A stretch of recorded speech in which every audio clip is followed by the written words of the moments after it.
हर महादेव, जय महाकाल। स्वागत है आपका कहानी मंगल चैनल पर। आज की जो कहानी है, उस कहानी में आपको पता लगेगा कि कैसे एक छोटी सी जो भूल थी, अनसुनी, वो कितनी बड़ी सजा बन जाती है।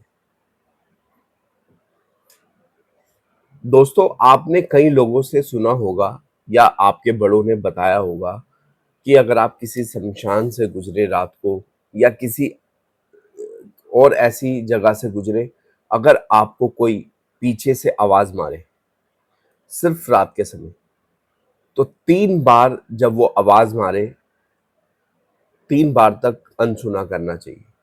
जब अगर वो चौथी बार आवाज मारे तब पीछे मुड़कर देखना चाहिए। या आपने बहुत लोगों से सुना होगा, आपने अपने बड़े बुजुर्ग से भी सुना होगा। क्योंकि जितनी भी प्रेत आत्माएं हैं या जितने भी भूत पिशाच वगैरह हैं, वो इंसान को सिर्फ 3 बार तक आवाज मारते हैं।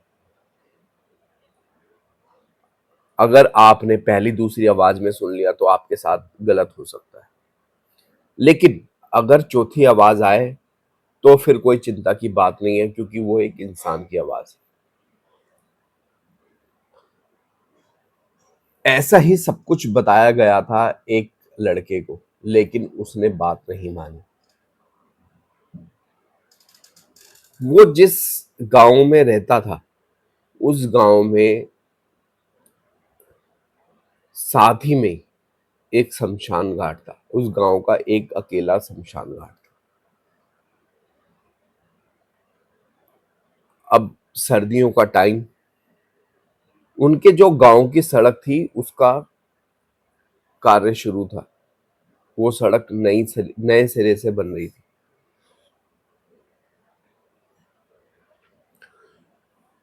तो सड़क का जब कार्य शुरू था, नए सिरे से जब सड़क बन रही थी, तो शमशान का एक छोटा सा रास्ता था। शमशान के अंदर से वो गुजर रहा था।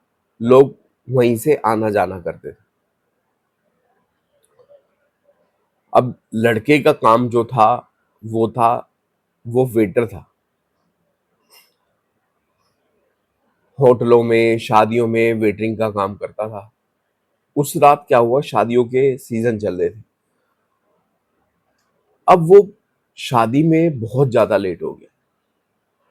उसके घर वालों ने उसको समझा रखा था कि जब अभी वो सड़क का काम चल रहा है, सब शमशान के रास्ते से आके चल रहे हैं, तो कोई बीड़ी पीता हुआ निकल रहा है, कोई अपने साथ किसी ने लोहा रखा हुआ है, क्योंकि गांव वाले इन चीजों को बहुत मानते हैं और रात के समय सबसे ज्यादा खतरा महसूस करते हैं। तो उसके घर वालों ने समझा रखा था कि रात को जैसे जब तू आएगा, तो कोई भी तेरे को पीछे से आवाज मारे, तूने पीछे मुड़कर नहीं देखना, क्योंकि वो आवाज मेरे मतलब उसके बाप के भी आवाज में निकाल सकते हैं, किसी की भी आवाज वो निकाल सकते हैं।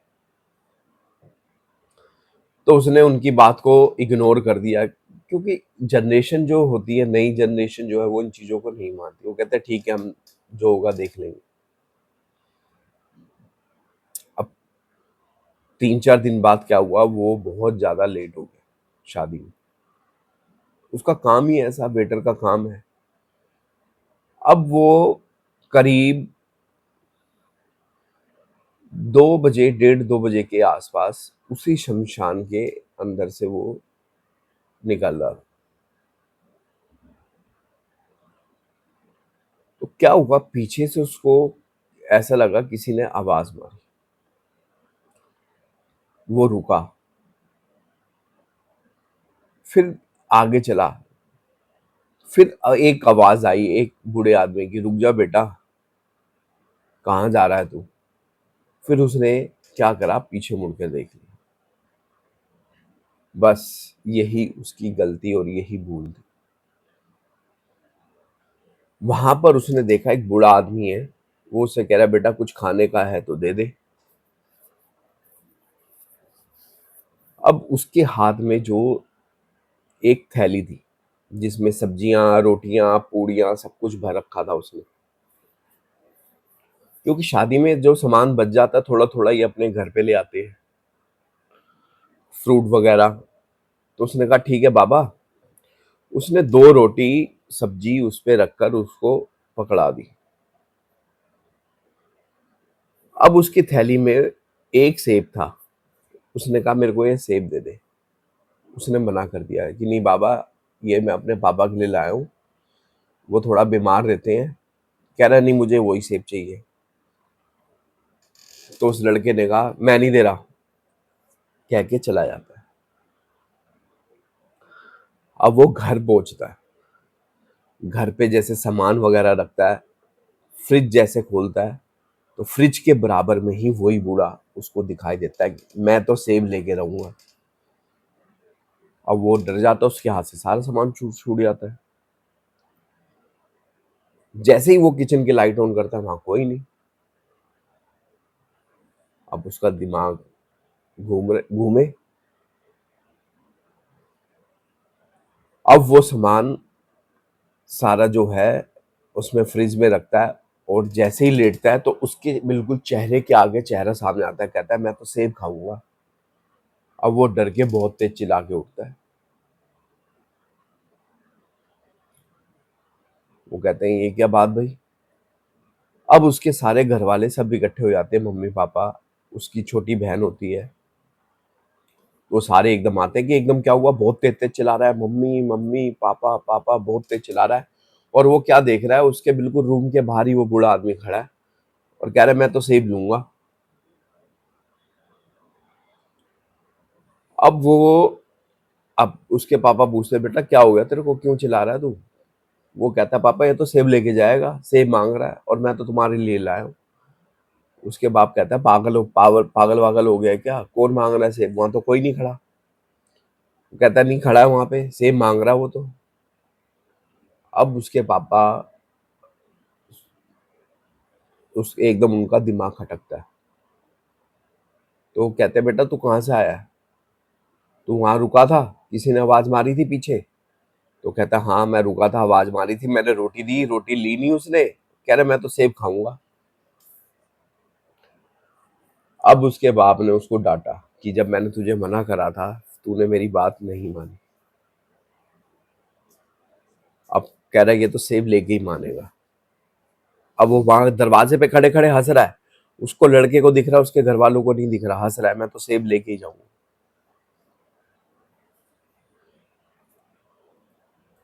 उसी समय रात को उसके घर वाले उस साथ में गए, जो वो सेब था वो मांग रहा था वहां रख के आए, हाथ जोड़ के आए सीधे घर पर।